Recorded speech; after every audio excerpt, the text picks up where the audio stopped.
Continuamos acompañándote en esta tarde. Está Gustavo Farquharson con nosotros, delegado del INADI en Salta. Ustedes lo conocen, nos ha visitado en reiteradas oportunidades y siempre es bueno poder traer estos temas a discusión, ¿no? Sobre todo cuando hay tanta efervescencia social. Recién hablábamos mucho acerca de la pobreza, de la estigmatización, de los estereotipos que también se forman en relación a esto.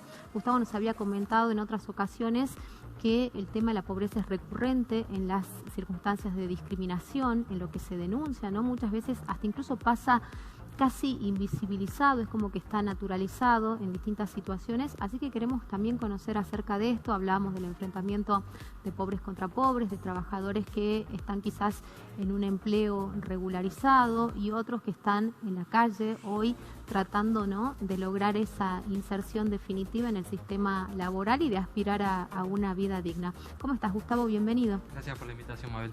Bueno, siempre tenemos muchos temas para hablar. Recién dialogábamos en el corte que el INADI está trabajando con muchísimas aristas, ¿no?, donde se reproduce la discriminación en cuestiones de discapacidad, en el tema del deporte también. Pero este me parece que es un tema crucial porque también tenemos datos que son muy tristes y que hablan de un gran porcentaje de nuestra población por debajo de la línea de pobreza. De hecho, cada vez que vemos algún indicador o cuando el INDEC particularmente da a conocer nuevos datos, pensamos, ¿no?, en todas esas familias que muchas veces ni siquiera pueden llegar a cubrir las necesidades nutricionales básicas. Sí, esta semana justamente se conoció los índices de pobreza, que son muy alarmantes y que sin lugar a dudas tienen mucho que ver y todo que ver con prácticas discriminatorias. De hecho, la pobreza en nuestro país es uno de los principales motivos discriminatorios que une a todos los colectivos históricamente vulnerados. Cuando uno habla de pobreza, habla de comunidades originarias, habla de personas migrantes, habla de personas con discapacidad, habla del colectivo LGBTIQ+, y distintos colectivos que constantemente se vulneran sus derechos. Y es una realidad que afecta muchísimo y que tiene que ver, digamos, la pobreza y los sectores empobrecidos cargan con un estigma y un estereotipo que si uno le sumara cuando forman parte de un colectivo históricamente vulnerado, se agrava muchísimo más su condición de discriminación. Se sabe mucho, digamos, el estigma de el pobre es asociado a la delincuencia, el pobre asociado a que no quiere trabajar, asociado a un montón de cargas y prejuicios que, bueno, lo llevan a una situación de exclusión social muy grave que le impide muchas veces acceder a un trabajo, sí. Ahora esto de la asociación a no querer trabajar, ¿no?, que era un poco lo que hablábamos en los bloques que te precedieron. ¿Es una Argentina reciente, digamos, es una construcción de los últimos 40 años o está ya de alguna manera afianzada en el No, va de la mano de la consolidación de un modelo de país que ha generado esa exclusión. Si uno pensara desde la dictadura hasta acá, donde se han incrementado a lo largo de los años y los distintos gobiernos los índices de pobreza, de desocupación, ha ido creciendo también ese estigma sobre esos sectores, que obviamente un discurso alimentado por quienes llevan adelante ese modelo de país. Exclusión. Digamos, es decir, bueno, son pobres porque quieren. Uno lo escuchaba mucho en los 90 sobre todo. Bueno, eso tiene que ver con un discurso hegemónico. Y se sigue reproduciendo en los medios de comunicación, por supuesto, ¿no? Que es justificar, bueno, si hay pobreza es porque la gente no quiere trabajar. Eso obviamente esconde el trasfondo de la problemática que tiene que ver con que, bueno, no se generan fuentes de trabajo, no hay acceso a la vivienda, muchos sectores como los que se están movilizando están de alguna manera presos de ayudas sociales sin que se les genere una fuente. Cuando los planes sociales surgieron en el 2001, 2002, surgieron con la promesa momentánea de que luego se convierta en una fuente de trabajo. Eso nunca sucedió. Entonces, hoy si uno piensa en esos sectores, son los sectores que más se le vulneran sus derechos porque no pueden acceder a un buen sistema de salud, un sistema de educación, a una vivienda, a un trabajo. Entonces, claramente es un gran problema que está asociado a la discriminación por la falta de oportunidades que se les brinda. ¿Qué se hace en relación a esto? ¿Cómo se trabaja en educación? ¿Cómo se trabaja en distintos ámbitos para revertir esa mirada, porque también, digo, una mirada tan sesgada resta oportunidades, ¿no? Cuando vos decís la pobreza muchas veces se asocia a la delincuencia, se asocia a la vagancia, se asocia a tantas cuestiones que le damos también, obviamente, ese tinte negativo. Sí, cuando una persona de barrios populares va a pedir trabajo, carga con un estigma que difícilmente lo contraten, porque, digamos, está en el imaginario colectivo, no carga con, bueno, con esto de la delincuencia, de que va a faltar, que no está preparado, que bueno, y un sinfín de situaciones que cargan y que, bueno, que no consiguen trabajo, que no pueden acceder a la universidad. ¿Cuántos de los sectores populares llegan a la universidad? Muy pocos, porque han tenido una serie de situaciones desde que nacieron que le impiden llegar a la casa de altos estudios. Entonces, se trata de que el Estado funcione mejor, que garantice derechos en distintos ámbitos, salud, educación, trabajo. En Salta, si uno se pone a pensar, en los últimos 15, 20 años no ha habido una política habitacional sobre los sectores populares.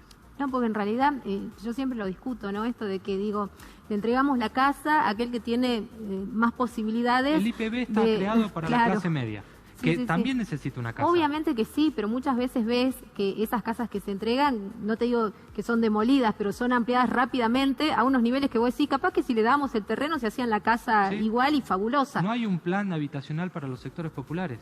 Se anunció hace un tiempo el plan Milote, que no funcionó, no sé qué pasó.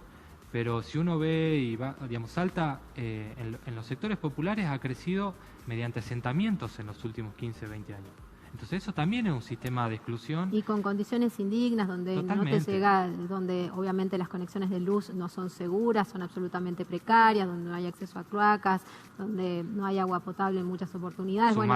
Sumale la inseguridad, sumale el narcotráfico, sumale un montón de condiciones que hacen que un gran porcentaje de la sociedad viva en condiciones de indigencia, de pobreza, de exclusión, de falta de acceso a servicios básicos, de atención básica que el Estado debería mejorar. El Estado está para mejorar las condiciones de vida de los sectores populares, o por lo menos así lo veo yo, y cosas que no se cumplen, y es con lo que nos enfrentamos todos los días.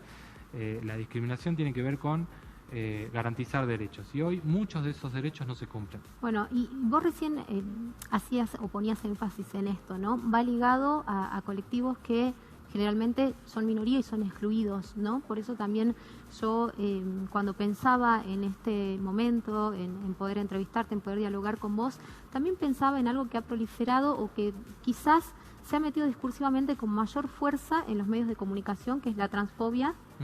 La gerontofobia, que también la vemos muy afianzada en la falta de políticas públicas destinadas específicamente a nuestros adultos mayores, ¿no? A las personas mayores, y van ligadas y se van entrelazando de alguna manera, ¿no? Sí. Porque, digo, en todos los sentidos, en todos los estratos, hay un momento en que dejas como de ser útil y bueno, ya pasás a ser casi descartable, ¿no? Estamos hablando justamente, en este caso, de las personas mayores, por lo menos así pareciera que algún sector de la población lo ve, y por otro lado también algunas minorías que terminan siendo excluidas por su autopercepción, por su decisión, por su elección de vida, ¿no? Sí, que muchas veces no son las minorías, ¿no? Terminan siendo gran parte de nuestra sociedad y que terminan siendo los sectores que más se los excluye.